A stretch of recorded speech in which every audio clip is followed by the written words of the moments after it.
mining executives need to be financially incentivised to stop women being sexually assaulted, to oversee the most important medical initiative in history. WA's political dynasty / mafia. These secret emails are a bit off. Starting to sound like a proper conspiracy.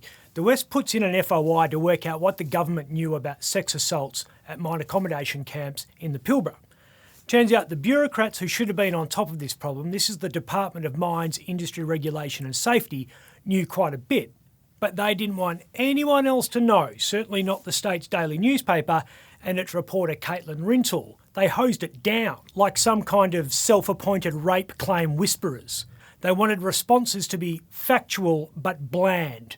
The message was going to be nothing to see here. But there was.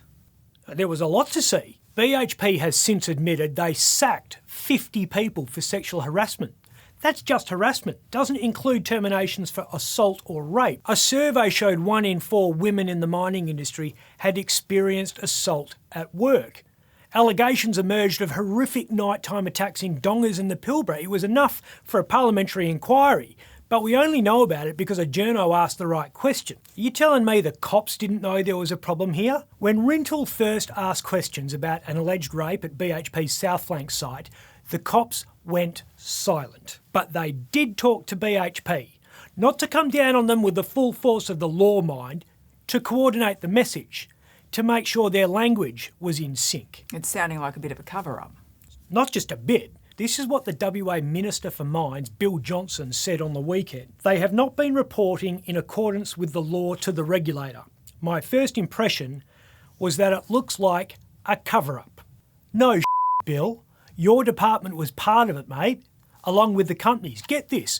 One of the mining spin doctors actually complained to me that reporters from the West had the temerity to contact workers directly to see if there was a problem on site. He thought that was somehow dirty pool and that we should sit back and wait for the miners to finish bleaching and varnishing their official response, which for most of them was, we have a zero tolerance approach for sexual assault.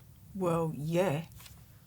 The government has been MIA ever since the first stories emerged back in June. Even after the resources industry fessed up, while they promised to do better, Bill Johnson issued 17 press releases. Renewable energy trials in Onslow and extra rooftop solar panels in Broome and a review of employment practices in prisons, whatever the hell that is. Not one was about this problem. The parliamentary inquiry is being headed by the state opposition. Where's the party of the workers in all this? Have they forgotten what the L stands for in ALP? The companies are acting now, though. Yeah, they're docking people's pay if there are too many sex attacks on site. Apparently, mining executives need to be financially incentivised to stop women being sexually assaulted. We have actually monetised rape. Should there be some kind of penalties? Yes, but if you know your boss will lose their bonus if you report a sexual assault, will that impact your decision? Not only are you going to give your boss a bloody big headache, you're going to cost them a bucket load of cash as well. BHP knows this is a problem, so they're trying to even the ledger somehow by giving bonuses to some executives if reports of assaults actually go up. I don't know if that's going to work. I do know if you put cash on the table, and we aren't talking about 10 or 20 grand here, it could be millions, then someone will game the system. It shouldn't be this hard. People just need to do the right thing. Yeah, people don't. It's a policy nightmare.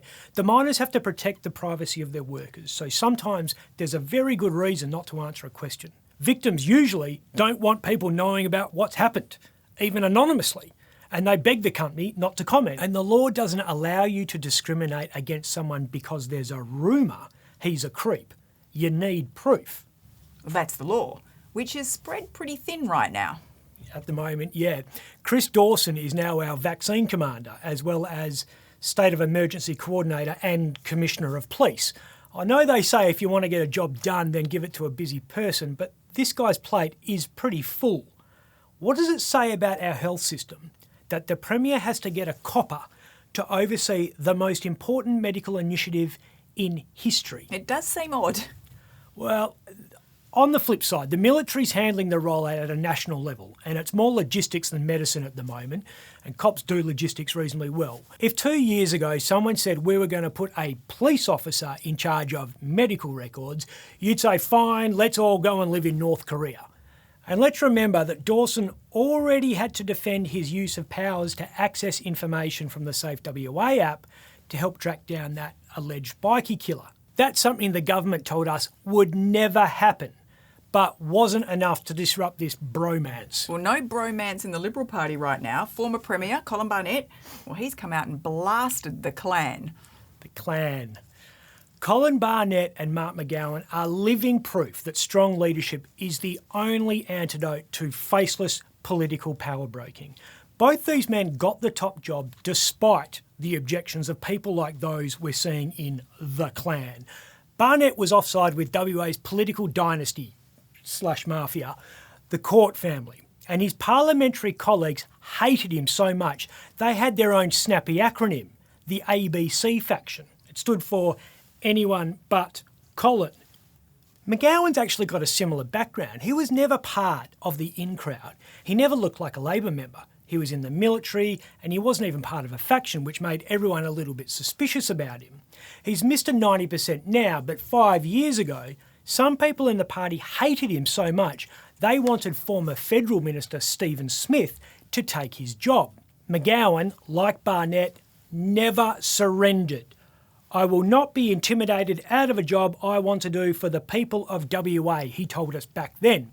And like Barnett, he beat the power brokers at their own game. And it was because someone leaked from a chat group. Seriously, talk about history repeating itself. In 2016, the party's New Right faction was quite influential. They used a messaging group to plot against their political enemies, just like the Klan. One of their enemies was Mark McGowan, which is actually just like the Klan as well. The MPs in the New Right didn't realise, though, that one of the politicians in the group was a McGowan supporter. John Quigley had been included in the group by mistake, and he had the inside running on their every move. McGowan decides to flush out the treachery and calls a shadow cabinet meeting. He demands that everyone puts their cards on the table. Are you with me or not, he says. And when the plotters feigned allegiance, Quigley produces his phone and calls bullshit on the whole thing. And the rest is history, which just proves, yet again, if you don't want to see it in the newspaper or on Up Late, don't text it. I'm Ben Harvey.